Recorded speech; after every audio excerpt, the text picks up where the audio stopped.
Centre state relations को basically हम तीन हिस्सों में बांटते हैं। वन इज लेजिस्लेटिव रिलेशंस, और उसके बाद हमारे पास एडमिनिस्ट्रेटिव रिलेशंस आ जाते हैं, और एडमिनिस्ट्रेटिव रिलेशंस के बाद हमारे पास सेंटर और स्टेट में फाइनेंशियल रिलेशंस आ जाते हैं। ये तीन हिस्सों में हम इनको बांटते हैं। और उसके बाद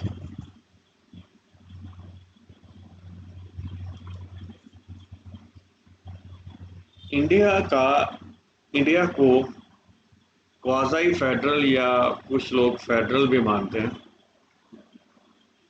इंडिया की कॉन्स्टिट्यूशन या सिस्टम इस तरह का है जो समय के हिसाब से अपने आप को चेंज कर लेता है, depending upon the political situation. Political situation means कि सेंटर में पार्टी है, रूलिंग पार्टी है जो सेंटर में, उसकी पार्लियामेंट में, लोकसभा में मेजॉरिटी है या राज्यसभा में भी मेजॉरिटी है, या उसकी जो स्टेट्स में, कितने स्टेट्स में उन्होंने अपनी गवर्नमेंट फॉर्म की हुई है। ये बड़े इंपॉर्टेंट पैरामीटर्स हैं जिसके ऊपर इंडिया के कॉन्स्टिट्यूशन के स्ट्रक्चर का प्रैक्टिकल बिहेवियर डिपेंड करता है। तो एक तो क्योंकि यहाँ पे there is a distribution of power, तो डिस्ट्रीब्यूशन ऑफ पावर होने से एक बात क्लियर हो जाती है कि इंडिया के स्ट्रक्चर जो है, इट हैज गॉट फेडरलिज्म या डिस्ट्रीब्यूशन ऑफ पावर जो कि कॉन्स्टिट्यूशन में की गई है। Written distribution of power centre और जो स्टेट में है, it's a feature of federalism. तो जो फेडरल कॉन्स्टिट्यूशन है, हमारे हिंदुस्तान की फेडरल कॉन्स्टिट्यूशन है, अब तो हम इसके 3 टियर मान सकते हैं, लेकिन यहाँ अंडर कंसिडरेशन हम 2 टियर्स ही लेते हैं। One is union, other is state, and third is local bodies. Local bodies में हमारे पास पंचायती राज इंस्टीट्यूशन और म्यूनिसिपैलिटीज आ जाती हैं। लेकिन यहाँ पे because we are doing centre state relations, तो फेडरल कॉन्स्टिट्यूशन में ड्यूअल पॉलिटी है। ड्यूअल पॉलिटी का मतलब ये है कि there will be one government at union level and then there will be governments in different states.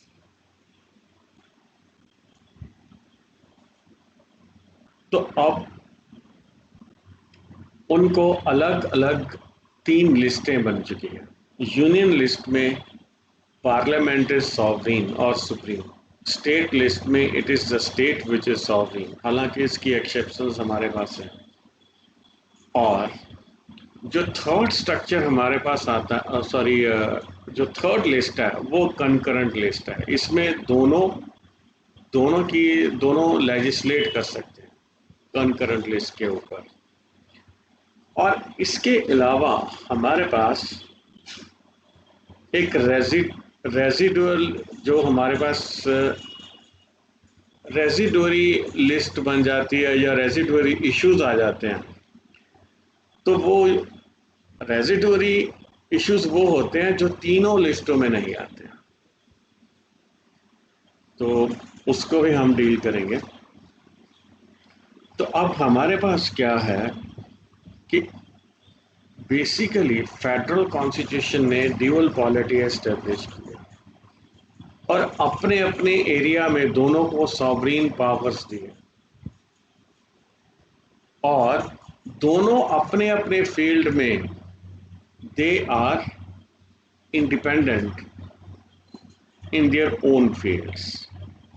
और एक एरिया, कंकरेंट लिस्ट वाला एरिया एक ऐसा है, यहाँ पे सेंटर और स्टेट को कोऑर्डिनेट करना पड़ेगा। तो ये डिवीजन ऑफ पावर है। और इंडियन फेडरल सेटअप जो कॉन्स्टिट्यूशन में सेंटर और स्टेट के रिलेशंस को 3 हिस्सों में बांटती है। One is legislative relationship, administrative and financial relationship. जो हमारे पास लेजिस्लेटिव रिलेशंस हैं, हमने आर्टिकल 243 को बहुत एक्सटेंसिवली किया है, और इस समय पार्ट 9 में हमारे पास, सॉरी दिस इज पार्ट 11, मुझसे 9 बोला गया। तो पार्ट 11 में we have got articles from 245 to 255। जो हमारे आर्टिकल्स 245 टू 255 जो कि पार्ट 11 ऑफ द कॉन्स्टिट्यूशन में है, ये सेंटर स्टेट रिलेशंस के लेजिस्लेटिव पार्ट को डील करते हैं। They deal with the legislative part of centre state relationship. Article 244 जो है, जो यहाँ पे 243 के बाद 244 आता है, article 244 belongs to the part 10 of the constitution और उसमें हमारे शेड्यूल्ड और ट्राइबल एरियाज आते हैं, उसको हम सेपरेटली करेंगे। और अब जो अंडर कंसिडरेशन है, from article 245 to article 255 we have got part 11 of the constitution deals with the legislative relations between the center and the states. Article 245(1) of the Constitution of India provides that Parliament has the power to make laws for the whole or any part of the territory of India. This includes not only the states but also the union territories or any other area for the time being included in territory of India. तो इसका मतलब क्या है? It also possesses extra territorial legislation. तो जो parliament है, parliament के पास extra territorial legislation की पावर है, और जो एक्स्ट्रा टेरिटोरियल लेजिस्लेशन की पावर स्टेट लेजिस्लेचर के पास नहीं है।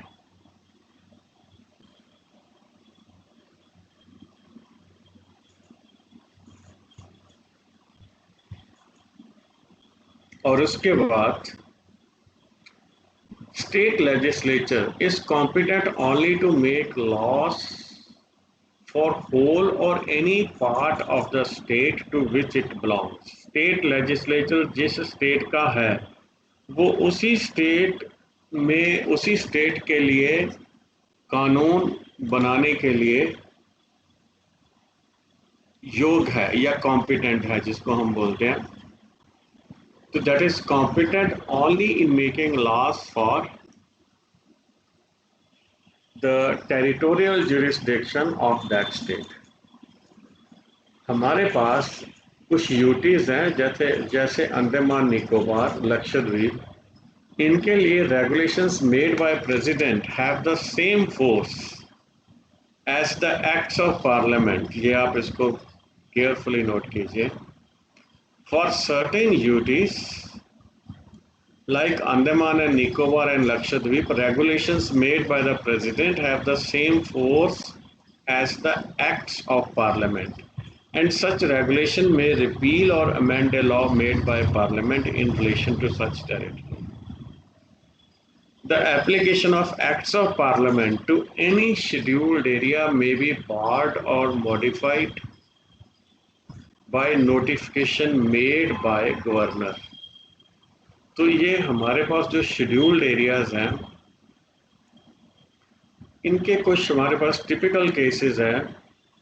फॉर एग्जांपल, अगर कोई पार्लियामेंट ने एक्ट बना दिया, तो किसी स्टेट का गवर्नर उस पर्टिकुलर एक्ट या उस पर्टिकुलर एक्ट के किसी पार्ट की उस स्टेट के लिए एप्लीकेशन को रोक सकता है।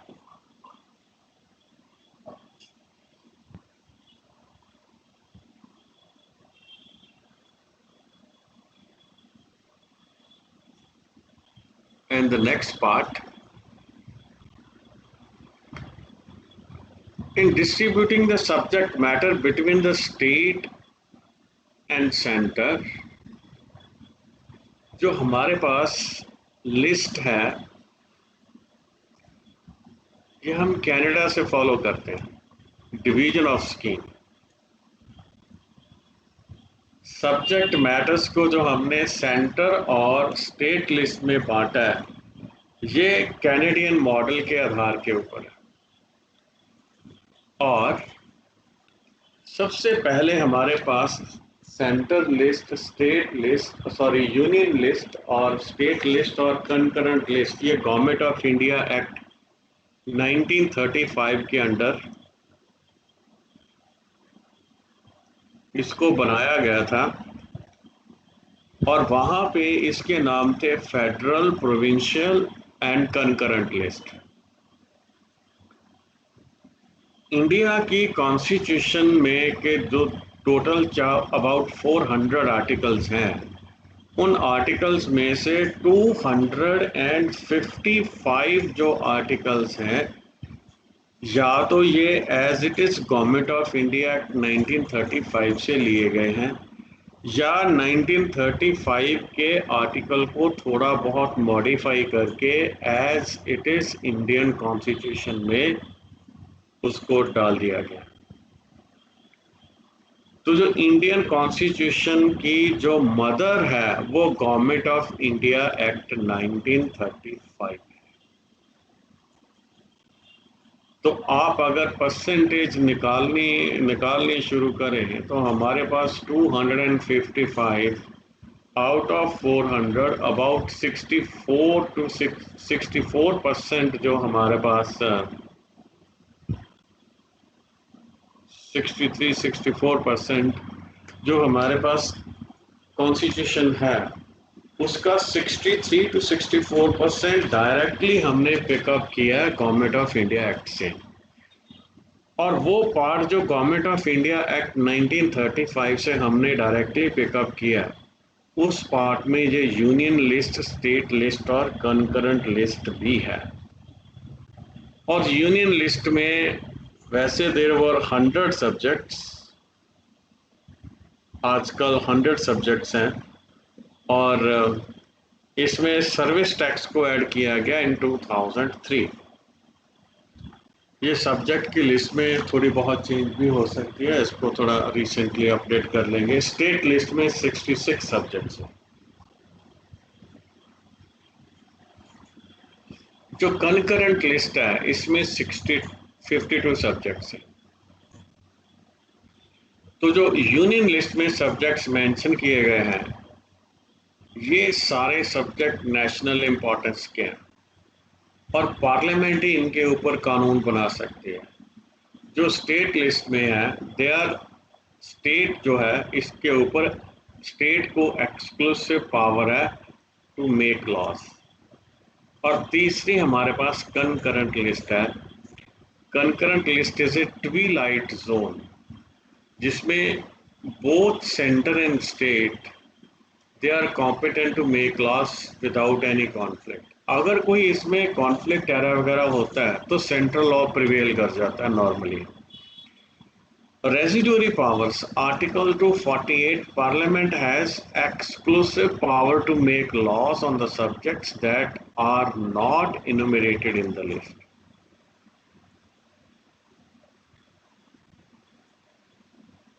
तो ये एंट्री 97 यूनियन लिस्ट की है। Wherever the conflict arises as to a subject matter, the union list predominates over the other list. और जहां भी अगर सब्जेक्ट मैटर का कोई कॉन्फ्लिक्ट है तो यूनियन लिस्ट है जो बाकी सभी लिस्ट को डोमिनेट करती है।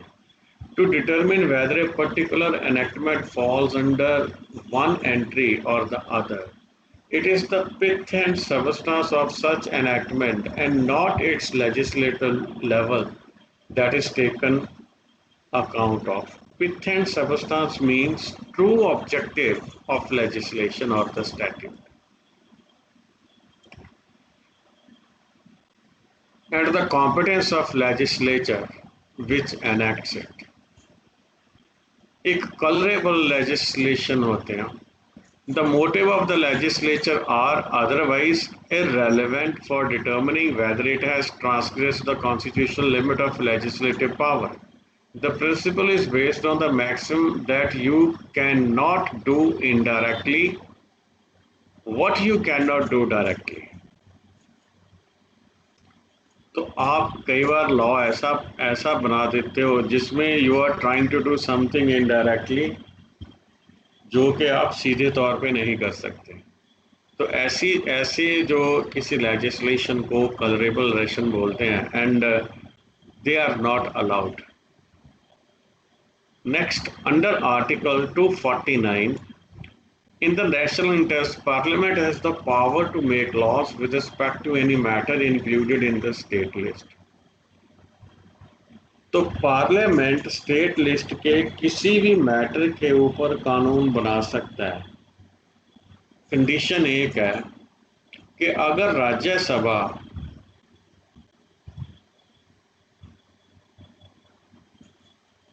एक रेजोल्यूशन पास कर दे with 2/3 of its member present and voting, 2/3 majority से अगर राज्यसभा ये लेजिस्लेशन पास कर दे कि इस पर्टिकुलर सब्जेक्ट मैटर के ऊपर पार्लियामेंट को कानून बनाने का अधिकार है बिकॉज ऑफ नेशनल इंटरेस्ट, या ऐसे बोलिए कि नेशनल इंटरेस्ट को देखते हुए पार्लियामेंट जो है वो स्टेट लिस्ट के किसी भी मैटर के ऊपर कानून बना सकती है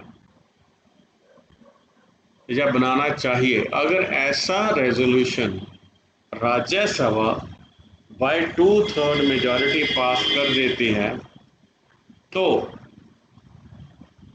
यूनियन गवर्नमेंट या पार्लियामेंट है वो स्टेट लिस्ट के ऊपर कानून बना सकती है।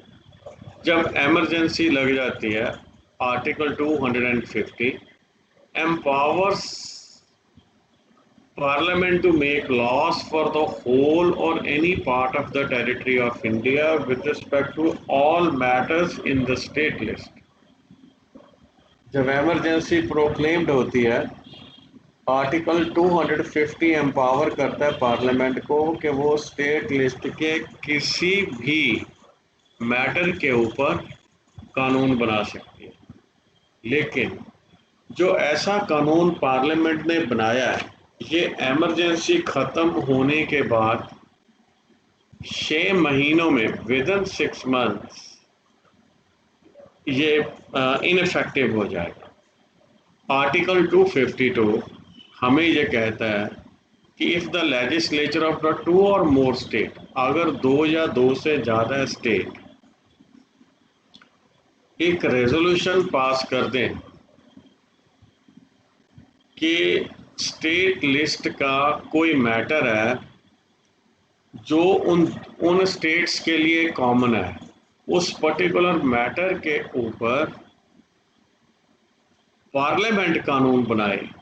अगर ऐसी चीज 2 या 2 से ज़्यादा स्टेट्स एक रेजोल्यूशन पास करके पार्लियामेंट को कन्वे कर देते हैं तो पार्लियामेंट उस पर्टिकुलर इशू के ऊपर लॉ बना सकते हैं। Under article 253 Parliament has the power to make any law for the whole or any part of the territory of India for implementing treaties and international agreements and conventions. तो article 253 के अंदर parliament के पास ये power है कि वो हिंदुस्तान के किसी भी पार्ट में अगर कोई ट्रीटी को इम्प्लीमेंट करना है या किसी इंटरनेशनल एग्रीमेंट को इम्प्लीमेंट करना है तो किसी ट्रीटी या किसी इंटरनेशनल एग्रीमेंट को इम्प्लीमेंट करने के लिए पार्लियामेंट इंडिया के सारे हिंदुस्तान के लिए या हिंदुस्तान की किसी पर्टिकुलर टेरिटरी के लिए कोई ऐसा कानून बना सकती है जिस कानून का उद्देश्य कोई इंटरनेशनल ट्रीटी या कन्वेंशन को इम्प्लीमेंट करना हो।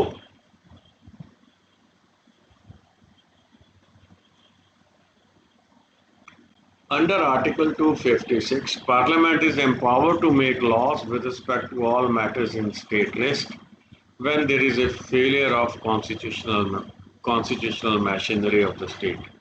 Under Article 356. Article 256 हमें ये बताता है कि अगर प्रेसिडेंट रूल आर्टिकल 356 के अंडर लग जाए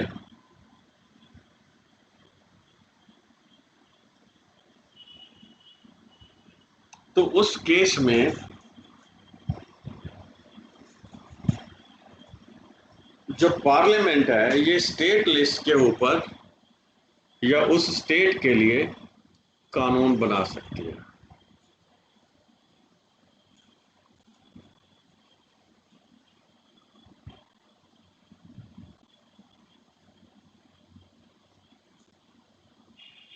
और जो नेक्स्ट है हमारे पास एडमिनिस्ट्रेटिव रिलेशनशिप, प्रशासनिक जो रिलेशनशिप है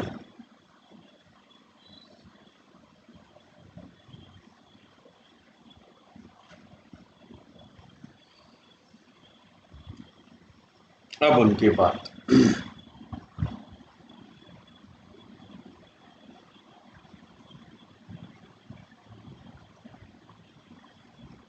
तो इसमें क्या है, during the time of emergency Indian constitution works like a unitary government. Normal times में जो कॉन्स्टिट्यूशनल प्रोविजंस हैं ये इंश्योर करती हैं कि जो यूनियन है ये स्टेट्स को कंट्रोल करे। जैसे गवर्नर को अपॉइंट करने या डिसमिस करने की पावर बेसिकली सेंट्रल गवर्नमेंट के पास है। हाई कोर्ट के जजेस को अपॉइंट करने की पावर सेंट्रल गवर्नमेंट के पास है। और जो स्टेट पब्लिक सर्विस कमीशंस होते हैं, स्टेट पब्लिक सर्विस कमीशंस के जो मेंबर्स हैं या जो इनके मेंबर्स हैं उनकी जो रिमूव करने की उनको पावर है वो भी जो है सेंट्रल गवर्नमेंट के पास है।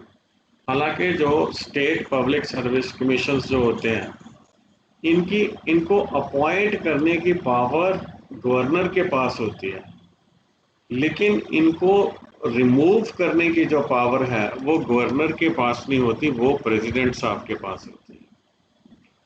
तो आर्टिकल 256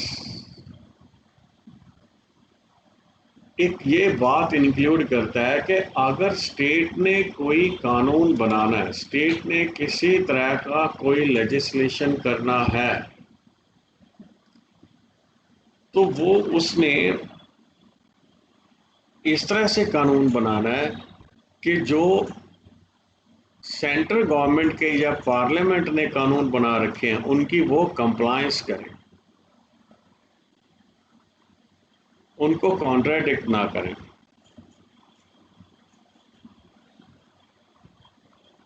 और एक बात और, यूनियन गवर्नमेंट के पास ये एग्जीक्यूटिव पावर होती है कि वो स्टेट गवर्नमेंट को डायरेक्ट करे कि आप इस तरह का कानून बनाइए।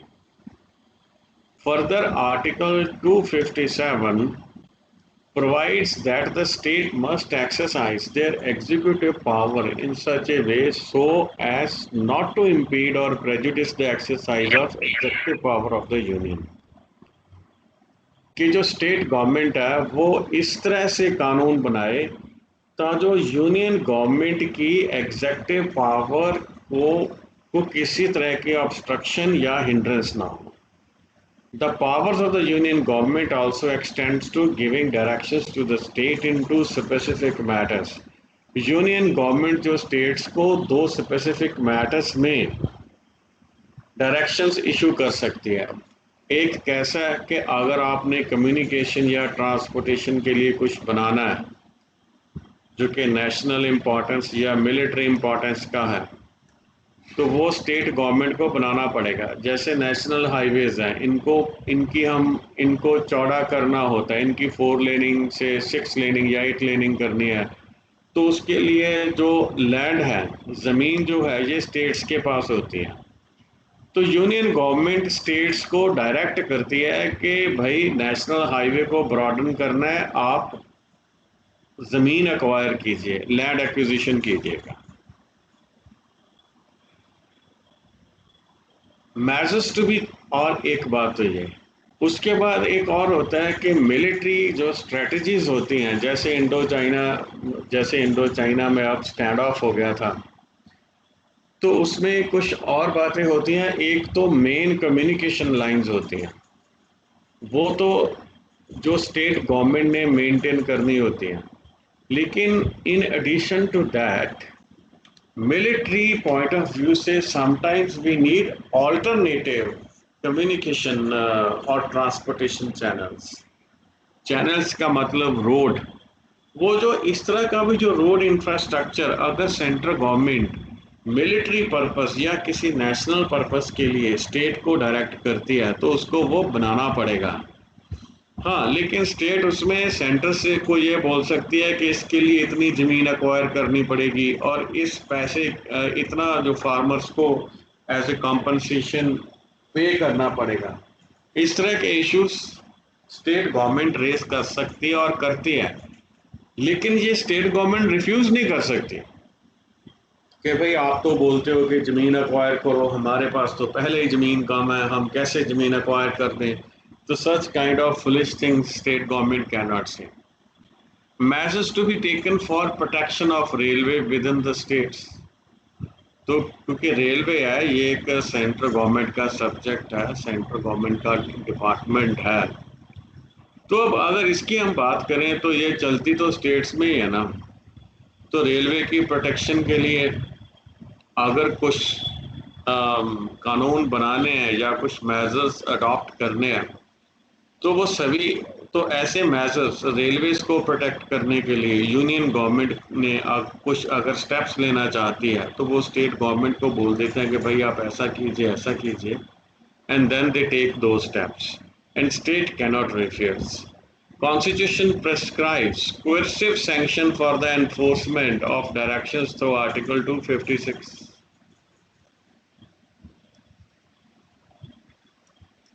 तो इसमें थोड़ा सा स्टेट जो सेंट्रल गवर्नमेंट है वो स्टेट गवर्नमेंट के साथ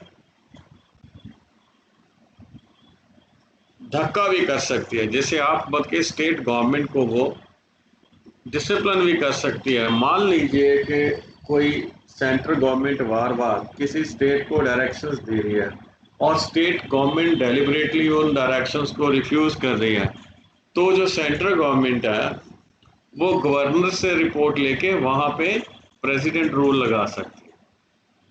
तो अब delegation of union function to states, कई बार ऐसे भी हो जाता है कि यूनियन गवर्नमेंट जो उनकी रिस्पॉन्सिबिलिटीज है उनको किसी पर्टिकुलर स्टेट में इम्प्लीमेंट करने के लिए वो उस स्टेट को पावर डेलीगेशन कर सकती है, लेकिन ऐसा वो तभी कर सकती है अगर वो स्टेट कंसेंट दे कि हाँ मैं करने को तैयार हूँ। Under article 258(1) parliament with the consent of the state government, जो पार्लियामेंट है वो स्टेट गवर्नमेंट की सहमति के साथ can entrust to it any matter falling within the executive power of the union. जो यूनियन की एग्जीक्यूटिव पावर में अगर कोई मैटर आता है तो वो स्टेट की सहमति हासिल करने के बाद स्टेट को डेलीगेट कर सकते हैं। तो एक बात और, अगर कोई यूनियन लॉ है उसको लागू करना है तो पार्लियामेंट स्टेट मशीनरी को ये पावर दे सकती है कि ये पर्टिकुलर यूनियन लॉ को सेंटर की मशीनरी इम्प्लीमेंट नहीं करेगी, स्टेट की मशीनरी ही इम्प्लीमेंट करेगी। और ऐसा करने के लिए जो सेंट्रल गवर्नमेंट है ये स्टेट गवर्नमेंट को ड्यूटीज लगाने के लिए एम्पावर कर सकती है कि आप भाई ड्यूटीज या किसी तरह का कोई टैक्स लगा सकते हो। तो इसका मतलब ये हुआ कि delegation of power is made with the consent of state, जो स्टेट की कंसेंट के साथ डेलीगेशन ऑफ पावर होती है। Whereas consent of state is not, जो देखिए 258 पार्ट 1 में consent of state is mandatory, कि जो स्टेट, अगर स्टेट को कोई पावर आपने डेलीगेट करनी है, कोई काम देना है, वो काम देने से पहले आपको स्टेट की सहमति या उनका जो एग्रीमेंट है वो लेना पड़ेगा। ये 258 वन पार्ट में जो मैटर्स आते हैं वो उसको उसको इस तरह से उसमें जो consent prior consent of the state is mandatory. लेकिन जो 258(2) है इसमें क्या है, prior consent is not mandatory, not necessary. तो इसका मतलब ये हुआ कि पार्लियामेंट जो है ये स्टेट एडमिनिस्ट्रेशन को काम दे सकती है उसकी कॉन्सेंट के साथ भी और उसकी कॉन्सेंट के बिना भी। ये दोनों केसेस में जो स्टेट गवर्नमेंट है, सॉरी जो सेंट्रल गवर्नमेंट है वो स्टेट को काम दे सकती है या उसको कोई एग्जीक्यूटिव फंक्शन जो है ये डेलीगेट कर सकती है। तो अब जो हमारे पास नेक्स्ट इशू आता है वो ये है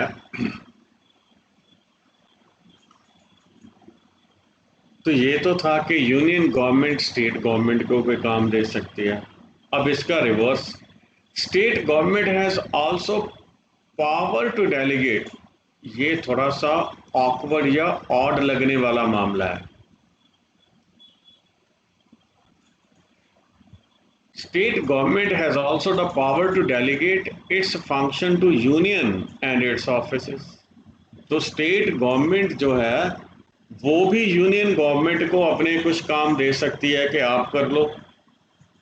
जो आर्टिकल 258(a) है तो इसमें गवर्नर गवर्नमेंट ऑफ इंडिया की कॉन्सेंट के साथ गवर्नर जो है वो स्टेट गवर्नमेंट के ऊपर ऐसी फंक्शंस दे सकता है, स्टेट गवर्नमेंट को ऐसे काम करने के लिए कह सकता है या ऐसी ड्यूटीज निभाने के लिए कह सकता है जो बेसिकली जिसमें executive power of the state extend होती हो। ऑल इंडिया सर्विसेज जैसे है ये स्टेट और सेंट्रल दोनों को कॉमन है। जो ऑल इंडिया सर्विसेज जो है इनको सेंटर अपॉइंट करता है और रेगुलेट भी सेंटर करता है, लेकिन ये सारे ऑफिसर्स जो हैं ये अलग अलग स्टेट्स में काम करते हैं। ग्रांट्स इन एड, ये हमारे पास एक बड़ा इंपॉर्टेंट आर्टिकल है। पार्लियामेंट जो है वो स्टेट को ऐसी ग्रांट्स दे सकता है जो उसे लगे कि स्टेट को ये ग्रांट देनी जरूरी है। अगर उसे महसूस होता है कि एक पर्टिकुलर स्टेट है ड्यू टू सम रीजंस उसको फाइनेंशियल असिस्टेंस देनी चाहिए, और अगर ऐसी चीज ऐसा मतलब कि इस इशू पे सेंट्रल गवर्नमेंट इस तरह से सोचती है तो central government is empowered to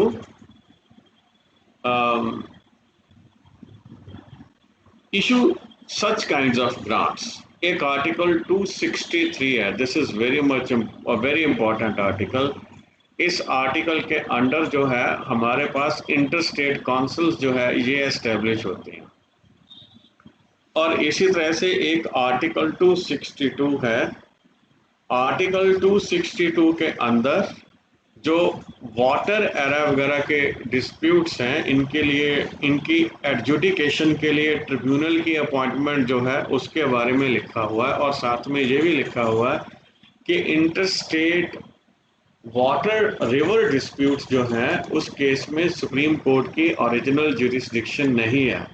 नहीं तो जो नॉर्मली हम ये पढ़ते हैं कि इंटर स्टेट डिस्प्यूट्स के मामले में supreme court has got original jurisdiction. जो किसी भी दो स्टेट्स में डिस्प्यूट्स होते हैं उन डिस्प्यूट्स के मामलों में जो हमारे पास सुप्रीम कोर्ट होती है उसकी ओरिजिनल ज्यूरिसडिक्शन होती है। ओरिजिनल ज्यूरिसडिक्शन का मतलब ये है कि अगर दो स्टेट्स या सेंट्रल स्टेट या अगर टू ग्रुप्स ऑफ स्टेट या एक स्टेट का कई स्टेट्स के साथ, one state versus group of states या two different groups of state, या सेंटर एंड स्टेट या centre versus a group of states, अगर इस तरह का कोई भी इशू या कॉन्फ्लिक्ट होता है तो उस केस में ओरिजिनल ज्यूरिसडिक्शन जो है वो हाई कोर्ट सुप्रीम कोर्ट में लाई करती है। लेकिन आर्टिकल 262 ने इंटर स्टेट वाटर डिस्ट्रीब्यूशन के केस को एज एन एक्सेप्शन ले लिया। बाकी सभी इंटर स्टेट सेंटर स्टेट जो इंटर स्टेट या सेंटर स्टेट डिस्प्यूट्स होते हैं वहां पे ओरिजिनल ज्यूरिसडिक्शन सुप्रीम कोर्ट की है। और इसका अपवाद या एक्सेप्शन ये है कि अगर वाटर डिस्प्यूट्स हैं then they are beyond the jurisdiction of supreme court. ये आगे आर्टिकल आ जाएगा, वो हम वहां पे भी इसको एक और डिस्कस करेंगे। तो अब जो हमारे पास इंटरस्टेट काउंसिल्स हैं ये आर्टिकल 263 के अंडर अपॉइंट होती हैं। सरकारिया कमीशन ने इसकी रिकमेंडेशन की थी। और इंटरस्टेट काउंसिल का काम क्या है? जब इंटरस्टेट काउंसिल है मतलब कि स्टेट्स के चीफ मिनिस्टर्स भी इसमें होते हैं, चीफ सेक्रेटरीज भी होते हैं, इस तरह का हम एक जो ग्रुप क्रिएट करते हैं उनकी मीटिंग्स होती है। तो उसमें वो क्या बात करेंगे? जो इंटरस्टेट इश्यूज हैं या इंटरस्टेट डिस्प्यूट्स हैं उनको रिजॉल्व करने की बात करेंगे। इसके बिना और क्या हो सकता है? इंटरस्टेट कोऑर्डिनेशन एस्टेब्लिश करना है, वो इशू डिस्कस किए जा सकते हैं। तो जो इंटरस्टेट काउंसिल है ये एक फोरम डेवलप की गई है। यहाँ पे जो फर्स्ट इंटरस्टेट डिस्प्यूट की इंक्वायरी, फिर इंटरस्टेट डिस्प्यूट पे एडवाइजरी काम, और फिर अगर कई स्टेट्स के कॉमन इंटरेस्ट हैं तो वो जो इंटरस्टेट काउंसिल के मेंबर्स हैं वो कॉमन इंटरेस्ट को डिस्कस कर सकते हैं एक फोरा पे जिसका नाम इंटरस्टेट काउंसिल है। जो प्रेसिडेंट ने आज तक central council of health, A central council of local government and A transport development council ये एस्टेब्लिश की है। Parliament has the power to constitute interstate commerce commission, Article 307, and empower it to execute such functions as it may deem fit. Article 261 provides that full faith and credit shall be given throughout the territory of India to public acts, records, and judicial proceedings of the Union and every state.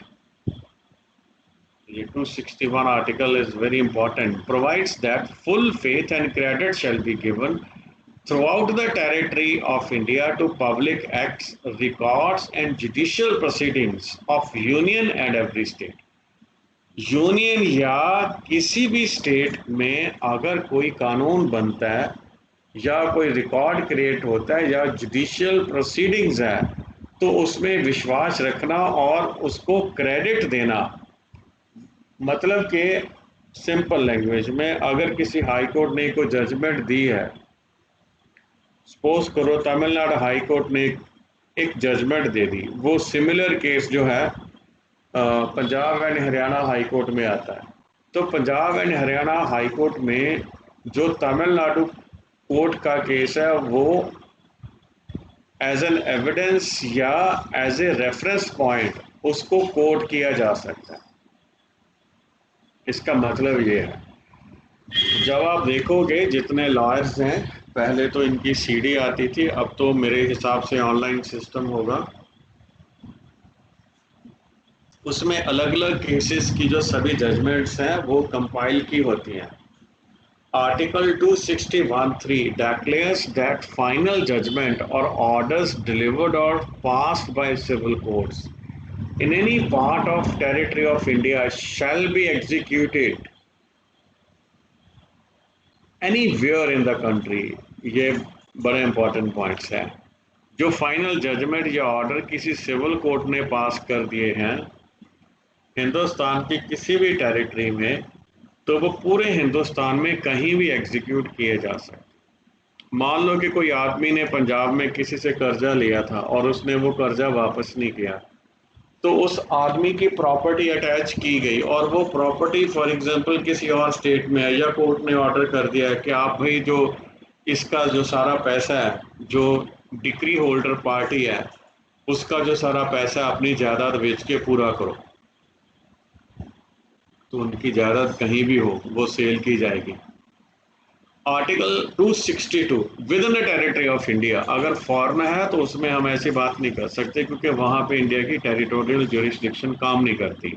हाँ, अगर foreign की एक ऐसी territory है जहां पे India की territorial jurisdiction काम करती है, तो वहां तक इंडिया का कानून एक्सटेंड हो जाएगा। आर्टिकल 262 मैं ये आपको पहले भी बता चुका हूं कि जो इंटरस्टेट इंटरस्टेट रिवर के जो डिस्प्यूट्स हैं या रिवर वैली के डिस्प्यूट्स हैं, उनकी एडजुडिकेशन के लिए जो है पार्लियामेंट ने ये प्रोवाइड कर दिया है कि सुप्रीम कोर्ट, ना ही सुप्रीम कोर्ट या कोई और कोर्ट इस मामले में कोई जुरिस्डिक्शन होल्ड नहीं करती, और ये इन सभी इश्यूज में जो है ट्रिब्यूनल सेटअप किए जाते हैं इनकी एडजुडिकेशन के लिए। अब इसके बाद हमारे पास फाइनेंशियल रिलेशंस हैं। We have gone through administrative relations, first legislative relations, और इसके बाद हमारे पास फाइनेंशियल रिलेशंस हैं। They have undergone tremendous change. तो इसमें क्या है कि टैक्सेस की डिस्ट्रीब्यूशन, टैक्स रेवेन्यू और non tax revenue. Tax revenue क्या होता है? जो सरकार टैक्स लगाती है उससे जो पैसा आता है वो कैसे बांटा जाए। एक नॉन टैक्स रेवेन्यू होता है, वो जो फीस या ड्यूटीज होती हैं, जैसे जब कोई आदमी लैंड परचेज करता है तो वो वहाँ पे अस्टाम पेपर लगाता है, और जो अस्टाम पेपर का पैसा आता है वो सेंटर और स्टेट में कैसे डिवाइड होगा। कई तरह की ड्यूटी होती हैं, सक्सेशन ड्यूटीज होती हैं। Some of the duties they are exclusively meant for the states, लेकिन कुछ ऐसी होती हैं जो सेंटर के पास जाती तो हैं लेकिन सेंटर उसको डिस्ट्रीब्यूट करता है। इसमें 3 पावर्स होती हैं। एक तो टैक्स लगाने की पावर, उसके बाद टैक्स इकट्ठा करने की पावर, फिर टैक्स इकट्ठा करने के बाद जो वहाँ पे पैसा जमा हुआ है उसकी कस्टडी कौन करेगा, अप्रोप्रिएट कौन करेगा उसको, ये। और उसके बाद अप्रोप्रिएशन के बाद टैक्सेस की डिस्ट्रीब्यूशन भी हो सकती है सेंटर या स्टेट में। ये 3-4 इंपॉर्टेंट इश्यूज हैं और मैं देखता हूं कि यहाँ पे कौन कौन से इश्यूज डिस्कस हुए हैं। We shall restrict only to those issues. Parliament can levy taxes on subjects enlisted in Union list, while the states can levy taxes on the subject mentioned in the state list। पहली बात है, जो मामले union list में है उन सभी issues के ऊपर सेंट्रल गवर्नमेंट टैक्स लगाएगी। स्टेट गवर्नमेंट उन्हीं मामलों में टैक्स लगा सकती है जो स्टेट लिस्ट में है। और ये याद रख लीजिए, एमसीक्यूज का बहुत इंपॉर्टेंट पार्ट है। कनकरेंट लिस्ट है जो लेजिस्लेटिव मैटर्स में हो सकती है, एडमिनिस्ट्रेटिव मैटर्स में हो सकती है, लेकिन फाइनेंशियल मैटर में there no taxes are in concurrent list.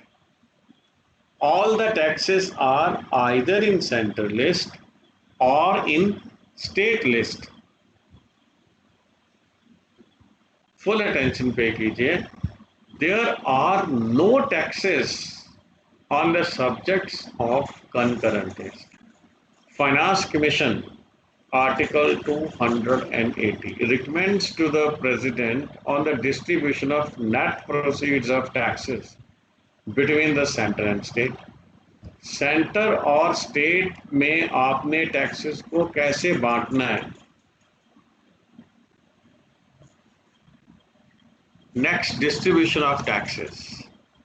Taxes belonging to union exclusively, custom tax, corporate tax होता है। taxes on capital value of assets of individuals, surcharge on income tax, and fees in respect of matters on union list. State government के पास बहुत लंबी taxes की list है। 19 taxes जो हैं, 19 taxes are within the jurisdiction of the state government. लेकिन state government they fear to मतलब कि tax the people. State government के पास कौन कौन से टैक्सेस हैं? Capitation taxes, duties on succession of agricultural land, estate duty on agricultural land, land revenue, taxes on agriculture income, taxes on land and building, taxes on mineral rights, taxes on the consumption of sale of electricity, taxes on vehicle, taxes on the sale and purchase of goods. For example, sales tax, tolls, professions, trade, calling and employment taxes. ये सभी जो है state government के पास taxes होते हैं, लेकिन state government in taxes को लगाती नहीं है। State governments they are playing with fire. Stamp duty, ये मैंने अभी आपको, सक्सेशन ड्यूटी भी आपको, income tax on agriculture, agriculture की इनकम पे कोई टैक्स नहीं है। Taxes on passengers and goods carried on inland waterways, taxes on lands, buildings and minerals, जो ज़मीन के ऊपर टैक्स, बिल्डिंग्स के ऊपर और मिनरल राइट्स के ऊपर। Taxes on animals and boats, animals के ऊपर taxes, boats, road vehicles, on advertisements, electricity, luxuries, amusement etcetera. ये सभी टैक्सेस हैं, ये स्टेट की एक्सक्लूसिव जुरिस्डिक्शन में आते हैं। Taxes on entry of goods, sale tax, toll tax. Toll tax तो वैसे नॉर्मली टोल टैक्स नहीं, वो ऑक्ट्राई है। On matters in the state list, उन पे taxation. On the profession and trade tax. ये सभी इस तरह के हमारे पास 19 टैक्सेस हैं तो जो स्टेट गवर्नमेंट लगा सकती है। अब जो इम्पोर्टेंट मैटर्स हैं ये भाई आप ध्यान से नोट कीजिए। यूनियन लिस्ट में atomic energy and mineral resources, extradition, जो क्रिमिनल्स हैं उनको अगर पाकिस्तान में कोई क्राइम करके इंडिया में आ जाए और पाकिस्तान इंडिया से वो क्रिमिनल को मांगे तो वो एक्स्ट्रेडाइट होता है क्रिमिनल। इंडिया की काफ़ी कंट्रीज़ के साथ एक्स्ट्रेडाइटेशन ट्रीटी नहीं है। जैसे इंडिया के कई आदमी हैं जो इंडिया में मैरिजेस करवा के 32,000 women in Punjab, they are abandoned wife. About 50 to 60,000 women, they are holiday wives. Abandoned wives वो जैसे शादी करा ली, शादी करने के बाद लड़की यहाँ पे छोड़ दी, उसको लारे लगाते रहे कि मैं आपको अपने पास बुलाऊंगा, और बुलाया कभी नहीं। और हॉलीडे वाइफ्स कि 2-3 साल आप आते नहीं हो, जब आप आते हो इंडिया में and then you impregnate your wife, और उसको प्रेगनेंसी देने के बाद आप चले जाते हो, वो बाद में बच्चे पैदा करती रहती है, पालती रहती है, और आप उसको पैसे भेजते रहते हो। जब फिर वहाँ पे काम नहीं होता या किसी कारणवश 2-3 साल बाद इंडिया आप फिर आते हो, तो ऐसी जो वाइफ्स हैं इनको हॉलीडे वाइफ्स बोला जाता है। तो इंडिया में हॉलीडे वाइफ्स, सॉरी पंजाब में पर्टिकुलरली हॉलीडे वाइफ्स और अबेंडेंड वाइफ्स, चलो हॉलीडे वाइफ्स तो फिर भी हम बोलते हैं कि इंट्रैक्शन एरा वगैरह चलता है।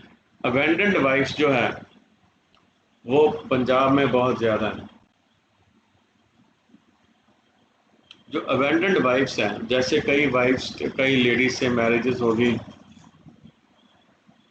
वो जो ग्रूम था उसके पेरेंट्स की देखभाल करते थे इंडिया में, उनके पेरेंट्स की को सर्व करती थी, और जब उनके पेरेंट्स की डेथ हो गई तो वो अकेली रह गई और साथ में बच्चे रह गए, तो जो उनके हस्बैंड्स थे उन्होंने पैसा देना भी बंद कर दिया बाहर से। ऐसी बड़े इश्यूज हैं। लेकिन उसमें जो इन इशू के बेसिस के ऊपर जो एक्सट्रेडाइटेशन अभी शुरू नहीं हुआ है फॉरेन कंट्री से, तो एक्स्ट्राडिशन जो ट्रीटी है वो क्रिमिनल के केसेस में है। जैसे एक हमारे पास ललित मेकन था, 1984 की राइट्स के बाद जब 1984 में श्री इंदिरा गांधी जी की डेथ हो गई, अब सॉरी श्रीमती इंदिरा गांधी जी की डेथ उनकी असैसिनेशन हो गई, उसके बाद दिल्ली में राइट्स हुए। वहाँ पे एक मेकन नाम के पॉलिटिशियन थे और उन पे शक किया जाता था कि उन्होंने काफ़ी निर्दोष सिखों के कत्ल करवाए हैं। तो यहाँ पे कुछ सिख नौजवानों ने उनका कत्ल कर दिया and then they went to America. तो यूएस में वहाँ पे भी वो किसी केस में, मनी लॉन्ड्रिंग के केस में या किसी और केस में फंस गए। लेकिन जो उनका इंडियन कोर्ट में केस चलता था असैसिनेशन का, वो पैदल ही चलता रहा। और फिर जब उनकी अमेरिका में सज़ा पूरी हो गई तो इंडियन गवर्नमेंट ने उस क्रिमिनल को अमेरिका से दिल्ली में एक्स्ट्रेडाइट करवाया। तो ये एक्स्ट्राडिशन जो है, जो क्रिमिनल्स हैं उनके लिए तो है, और जो एब्सकॉन्डिंग हस्बैंड्स हैं उनके लिए नहीं है।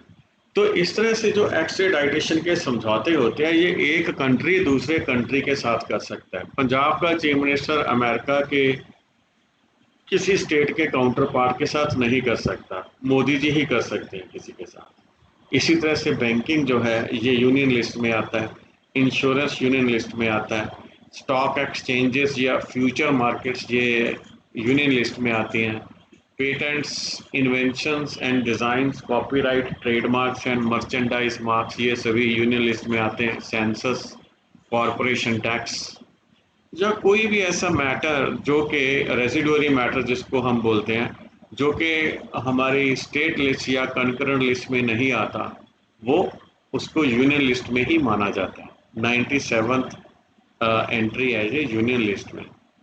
स्टेट लिस्ट में क्या आता है? Public order, local government, public health and sanitation, libraries, museums and other similar institutions, agriculture, fisheries, gas and gas works, markets and fairs, and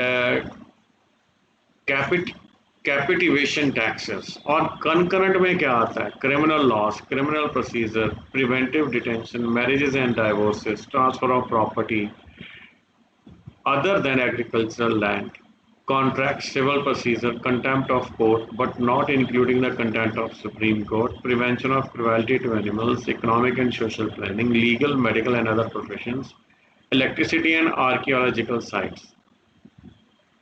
तो इसके बाद हमारे पास एडमिनिस्ट्रेशन ऑफ यूनियन टेरिटरीज। तो यूनियन टेरिटरीज को एडमिनिस्टर करने के लिए हमारे पास कोई सेट सिस्टम नहीं है। We don't have a well established system.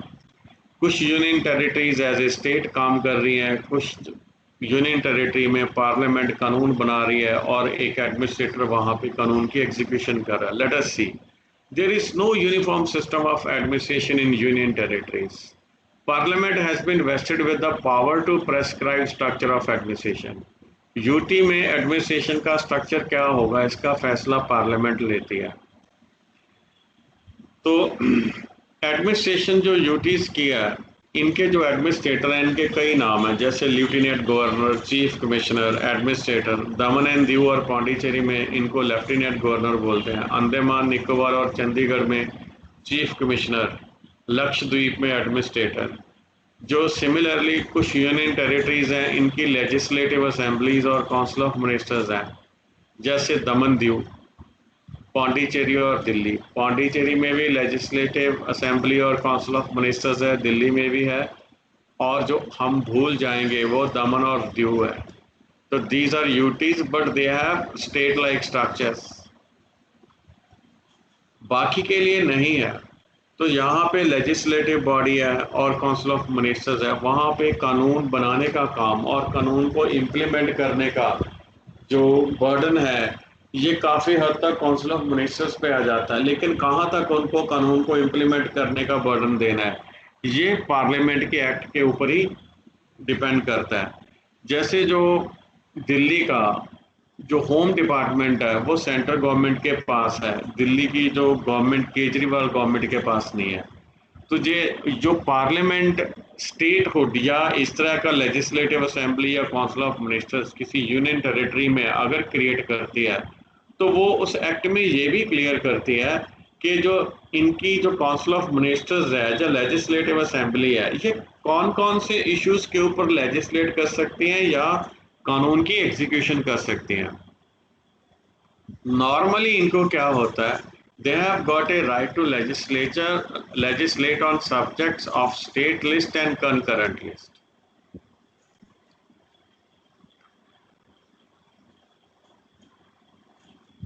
With respect to other union territories, ये तीनों को छोड़ के जो बाकी यूनियन टेरिटरीज हैं उनके लिए कानून बनाने का काम पार्लियामेंट करती है, और कानून को इम्प्लीमेंट करने का काम जो वहाँ का एडमिनिस्ट्रेटर, लेफ्टिनेंट गवर्नर या जो तीसरा डेजिग्नेशन क्या था, कमिश्नर है, ये वही काम करता है। तो लेजिस्लेचर जो यूनियन टेरिटरी का है, legislation of union territories are dissolved or suspended. Responsibility for peace, progress and good governance in the territory falls on president। किस केस में, अगर यूनियन टेरिटरी में प्रेसिडेंट रूल हो जाता है। यूनियन टेरिटरी में प्रेसिडेंट रूल का मतलब ये है कि जिस यूनियन टेरिटरी में लेजिस्लेटिव असेंबली या काउंसिल ऑफ मिनिस्टर्स है, वो किसी कारण उसको सस्पेंड कर दिया गया या सुपरसीड कर दिया गया या डिसॉल्व कर दिया गया। तो जब किसी यूनियन टेरिटरी की काउंसिल ऑफ मिनिस्टर डिसॉल्व हो जाती है, तो उसमें जो कानून का जो उसकी जो लॉ एंड ऑर्डर या पीस एंड प्रोग्रेस या गुड गवर्नेंस, ये सभी जो इश्यूज हैं, इनकी जो जिम्मेवारी है ये प्रेसिडेंट के ऊपर आ जाती है। तो commissions for improvement of centre state relation, तो जो हमारे जो स्टेट्स हैं, इनको ये एक बड़ा ऑब्जेक्शन रहा है कि सेंटर जो है, पावर सारी सेंटर के पास है और स्टेट्स के पास तो कुछ नहीं है।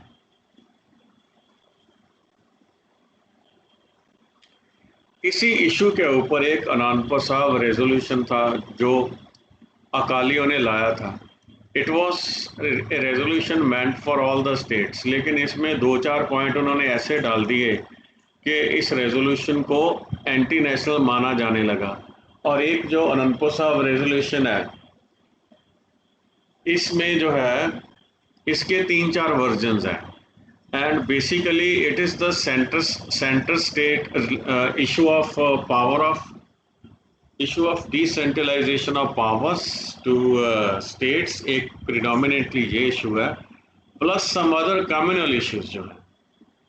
तो एक तो बात क्लियर है कि more and more power should be delegated to the states, ये एक सेंट्रल इशू रहा है, और पर्टिकुलरली तब रहा है जब यहाँ पे एक सिंगल पार्टी मेजॉरिटी इंडिया में होती थी। 1990 के बाद सिंगल पार्टी मेजॉरिटी इंडिया में आनी बंद हो गई, और फिर उसके बाद सिंगल पार्टी मेजॉरिटी जो है सेंटर में, ये मोदी जी की 2014 में आई। तो फॉर 24 ईयर जो सेंटर स्टेट रिलेशनशिप की जो एगोनीज थी, जो स्टेट के ग्रीवेंसेस थे, ये उतने प्रीडोमिनेंट नहीं रहे जितना इससे पहले थे। लेकिन क्योंकि ये एक ऐसा इशू था जिसमें स्टेट्स की कुछ जेन्युइन ग्रीवेंसेस थी, तो सेंट्रल गवर्नमेंट ने सरकारिया कमीशन को बिठाया, आरएस सरकारिया। तो इसने रिपोर्ट दी, बड़ी लंबी चौड़ी रिपोर्ट दी है। राजेंद्र सिंह सरकारिया सुप्रीम कोर्ट के रिटायर्ड जज थे, और बाकी जो 2 मेंबर थे कमेटी के, वो श्री बी शिवारमन और एसआर सेन थे। इन्होंने 247 recommendations the centre state relation को इम्प्रूव करने के लिए। एक तो उन्होंने ये किया कि आर्टिकल 263 के अंडर इंटर स्टेट काउंसिल जो है, इसको इंटर गवर्नमेंटल काउंसिल जो है ये सेटअप की जाए और ये परमानेंट फीचर हो। और आर्टिकल 365 है, इसको बहुत कम इस्तेमाल किया जाए और इसको पॉलिटिकल कंसिडरेशंस के ऊपर इस्तेमाल ना किया जाए। जो ऑल इंडिया सर्विसेज हैं, इनको फर्दर स्ट्रेंथन किया जाए और कुछ ऑल इंडिया सर्विसेज और क्रिएट की जाए, जैसे all India education services, all India judicial services. जो रेजिडुअरी पावर ऑफ टैक्सेशन है, ये पार्लियामेंट के पास ही चाहिए, और जो बाकी रेजिडुअरी पावर्स हैं उनको कंकरेंट लिस्ट में प्लेस कर देना चाहिए। other residuary power should be placed in the concurrent list. जो नेशनल डेवलपमेंट काउंसिल है इसको रीनेम कर देना चाहिए national economic and development council, reconstitute कर देना चाहिए इसको। तो the centre should consult the states before making laws. अगर कंकरेंट लिस्ट के ऊपर सेंट्रल गवर्नमेंट कोई कानून बनाना चाहती है तो उसे स्टेट्स को कंसल्ट करना चाहिए। द गवर्नर्स टर्म जो 5 साल की है in a state should not be disturb. Governor को 5 साल पूरा होने से पहले अगर कोई बहुत कंपेलिंग रीजंस हैं तभी रिमूव करना चाहिए। जो इनकम टैक्स के ऊपर सेंट्रल गवर्नमेंट सरचार्ज लगाती है वो नहीं लगाना चाहिए, सिर्फ एक्सेप्शनल सर्कमस्टांसेस में कुछ छोड़ के। प्रेसिडेंट जो है वो जो स्टेट गवर्नमेंट के बिल को विद होल्ड कर सकता है, लेकिन उसको स्टेट गवर्नमेंट को विद होल्ड करने का रीजन कम्युनिकेट करना चाहिए। यूनियन गवर्नमेंट जो है उसको स्टेट गवर्नमेंट को कंसल्ट करना चाहिए जब वो कोई ऐसा लॉ बनाता है जो कि कंकरेंट लिस्ट में आता हो। रेपिटेशन कर दी इसने। आर्टिकल 263 के अंडर इंटरस्टेट काउंसिल जो है ये कॉन्स्टिट्यूट होनी चाहिए ताकि स्टेट्स में, यूनियन और स्टेट्स में और स्टेट्स इंट्रा स्टेट, यूनियन और स्टेट जो डिफरेंसेस हैं इनको रिजॉल्व किया जा सके। और जो चीफ मिनिस्टर हैं वो इस इंटरस्टेट काउंसिल के एक्स ऑफिशियो मेंबर्स चाहिए। जो एक और बात है, state should be given right to amend the subjects included in the state list.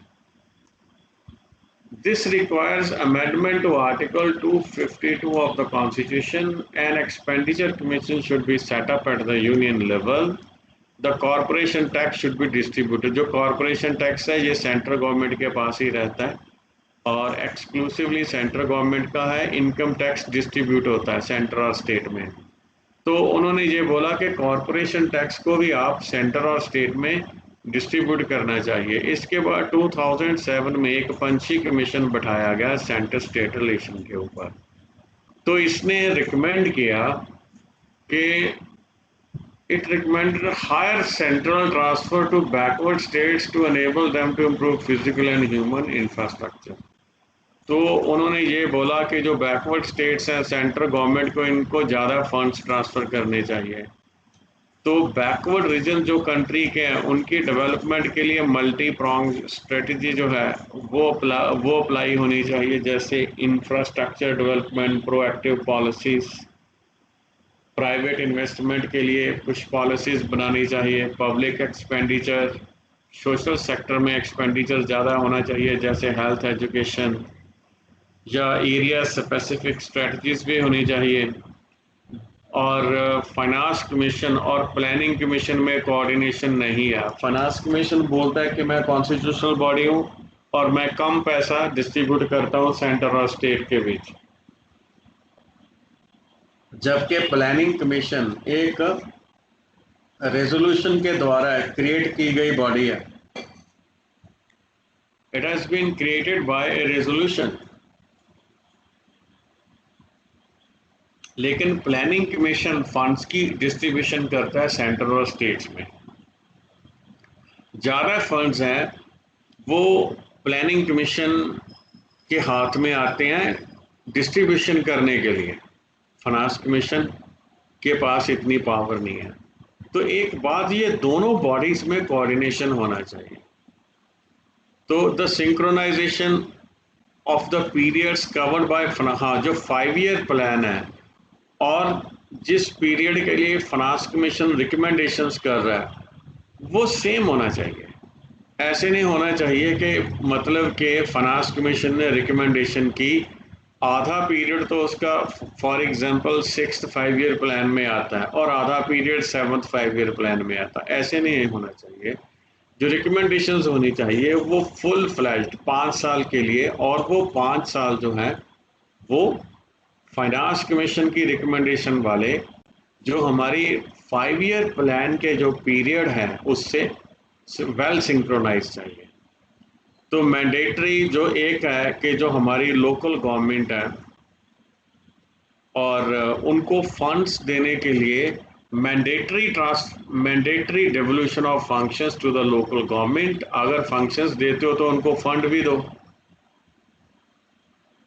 और पर्टिकुलरली जो आर्टिकल 243G और 243W, ये इसमें ये कॉन्स्टिट्यूशन के वो आर्टिकल्स हैं। 243G में क्या है? पंचायती राज इंस्टीट्यूशंस की पावर, फंक्शंस एंड रिस्पॉन्सिबिलिटी हैं। 243W में क्या है?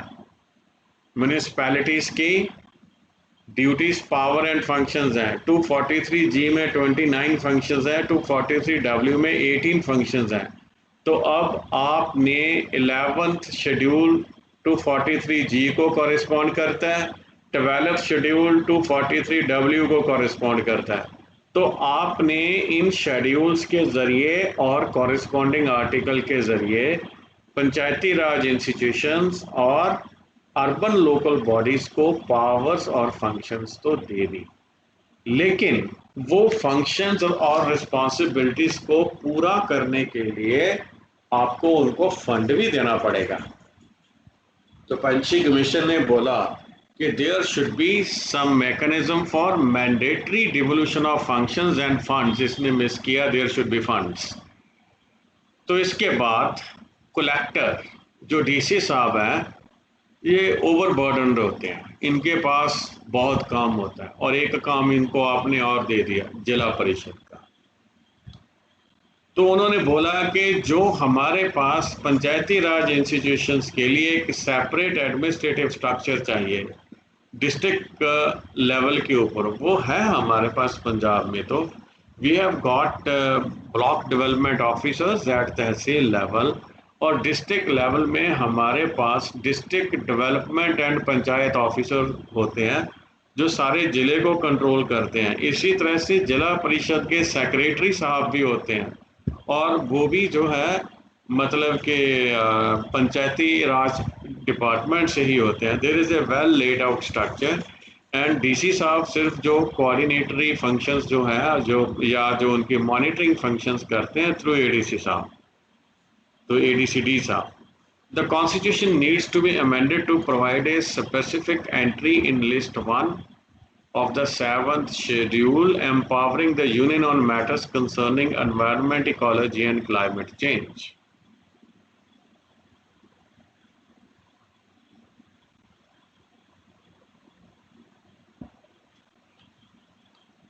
तो अब उन्होंने एक और बात कर दी,